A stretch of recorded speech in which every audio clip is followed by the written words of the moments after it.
बच्चों class sixth की exercise 10.3 करेंगे जिसमें हम क्षेत्रफल के बारे में पढ़ेंगे बच्चों। अब देखिए क्षेत्रफल क्या होता है। जैसा कि नाम से ही पता लग रहा है कि क्षेत्र यानी जगह और फल मतलब उसका परिणाम। क्षेत्रफल जो है इसको हम इंग्लिश में एरिया बोलते हैं। अब किसी भी जगह का क्षेत्रफल या एरिया कैसे निकालते हैं, देखिए मैं एक छोटा सा एग्जांपल दे रहा हूँ आपको। मान लीजिए मेरे पास ये एक आयत है और मान के चलो मैंने जैसे ये लगभग जैसे आप इसमें मान लीजिए मैंने ये छोटे छोटे वर्ग बनाऊंगा। मैं इसमें वर्ग क्या होता है, जिसकी भुजाएं क्या हो, बराबर हो। मतलब जैसे ये एक वर्ग है, समझ लो ये एक वर्ग है, ये दूसरा वर्ग, ये तीसरा वर्ग, ये चौथा वर्ग, ये पांचवा वर्ग, ऐसी छठा वर्ग, सातवां वर्ग, आठवां वर्ग, नौवां वर्ग, 10वां वर्ग, ठीक है, ये 11वां वर्ग, 12वां, 13वां वर्ग, 14वां वर्ग, ठीक है, 15वां वर्ग। तो इसमें मेरे पास कितने वर्ग हो गए, टोटल 15 वर्ग हो गए। अगर मैं इधर से जैसे मान के चलो ये 1 सेंटीमीटर लंबाई है, 2 होगी, 3 होगी, 4 होगी, 5 होगी, यानी इधर से मैंने ये जो लंबाई ली है ये लगभग 5 वर्ग के बराबर ली है। और इधर जो लंबाई ली है वो 1, 2, 3 वर्गों के बराबर ली, ये 3 वर्ग है। अब ये अगर मैं 5 को 3 से गुणा करूं, यानी 5 गुणा 3, तो कितने वर्ग हो गए, ये 15 वर्ग हो गए। 15 वर्ग हमने गिने भी थे।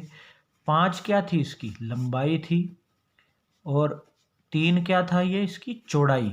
जो ये हमने पूरी बड़े ये आयत ली तो ये उसकी चौड़ाई थी, तो यानी ये 15 वर्ग आ गया था इसका। तो बच्चों यहीं से हमारे वर्ग का यहीं से हमारे आयत का क्षेत्रफल निकलेगा कि जैसे हमने ये जगह निकालनी थी, कितनी जगह है, तो ये 15 वर्गों की जगह है और ये लंबाई को चौड़ाई से गुणा करके आई है। तो बस आपको ध्यान रखना है, कभी भी आयत का क्षेत्रफल निकालना हो तो आयत का क्षेत्रफल होता है कि लंबाई को उसकी चौड़ाई से क्या करना है, गुणा कर देना है। और बच्चों मैं बता देता हूँ, आयत को इंग्लिश में बोला जाता है रेक्टेंगल। इसको हम रेक्टेंगल बोलते हैं। जो ये आयत के क्षेत्र मतलब आयत की जो आकृति है उसको हम इंग्लिश में रेक्टेंगल बोलते हैं, और क्षेत्रफल को बोलते हैं एरिया। यानी अगर एरिया ऑफ रेक्टेंगल निकालना हो तो लंबाई यानी लेंथ को चौड़ाई यानी ब्रेड्थ, BREATH ब्रेड्थ, यानी उसकी L को B से, तो लंबाई को चौड़ाई से क्या कर देंगे, गुणा कर देंगे, तो उसका क्षेत्रफल आ जाएगा।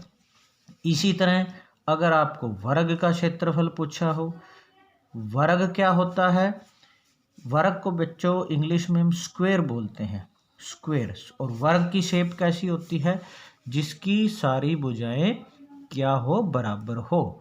जैसे मान लीजिए जितनी भुजा, जितनी लंबाई इस तरफ है उतनी ही चौड़ाई, लंबाई चौड़ाई दोनों बराबर होती हैं, यानी ये भी भुजा उतनी ही और ये भी भुजा उतनी ही।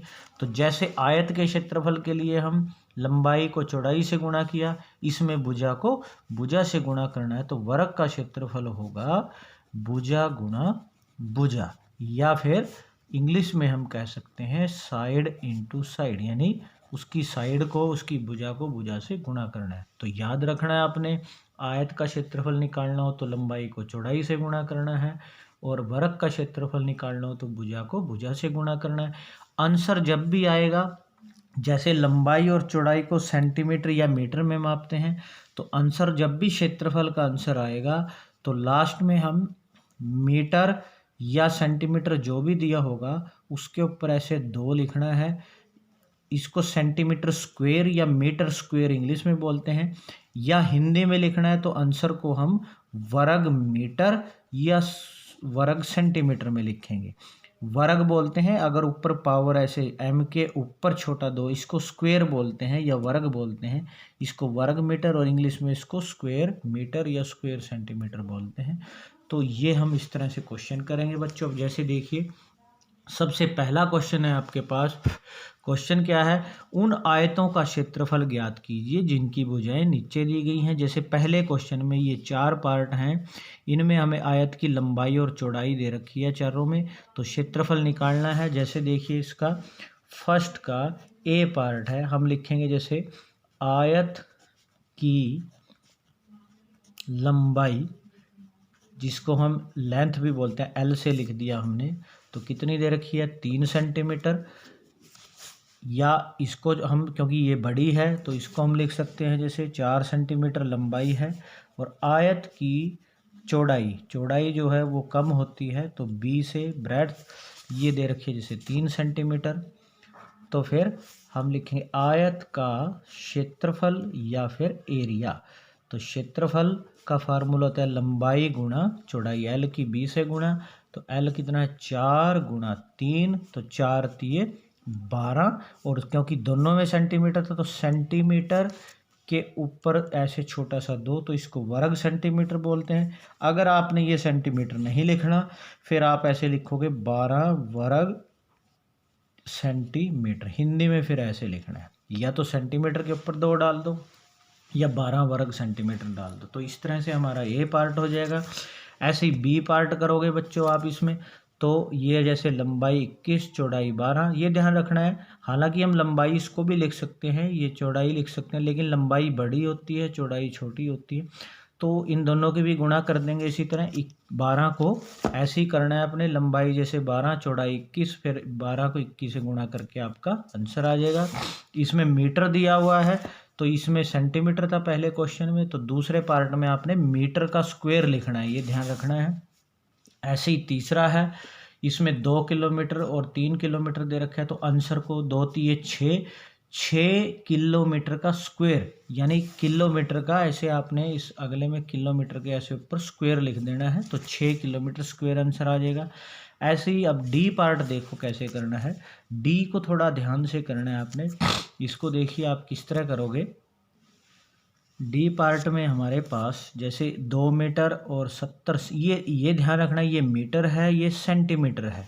यानी जैसे हम लिखेंगे आयत की लंबाई यानी एल से 2 मीटर,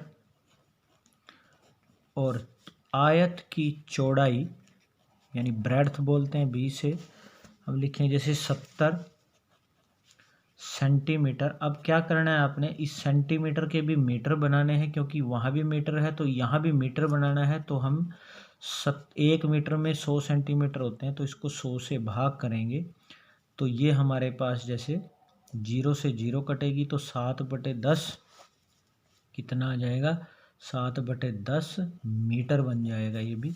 तो अब हम इसका आयत का क्षेत्रफल निकाल लेंगे। तो क्षेत्रफल के लिए फॉर्मूला लंबाई गुणा चौड़ाई यानी एल गुणा बी, तो लंबाई 2 और गुणा में चौड़ाई 7/10। तो यहाँ से देखिए हमारे पास 2 सत्ते कितने होते हैं 14, और बटे में कितना है 10। ये ध्यान रखना है बच्चों, कभी भी 10 से भाग हो तो जितनी जीरो होती हैं उतना पॉइंट लग जाता है। अगर ये 100 से होता तो 2 अंक छोड़ के लगता, अब ये 1 जीरो है तो हम जैसे 1 4 और 4 से यहाँ लग जाएगा, तो 1.4। अब ये हमने क्योंकि दोनों मीटर में लिए हैं तो हम मीटर के ऊपर पावर 2 लिखेंगे, तो 1.4 मीटर स्क्वायर इसका क्षेत्रफल आ जाएगा। तो इस तरह से हमने ये फर्स्ट क्वेश्चन कर लेना है। तो आपने इनको अच्छे से समझ के नोट कर लेना है।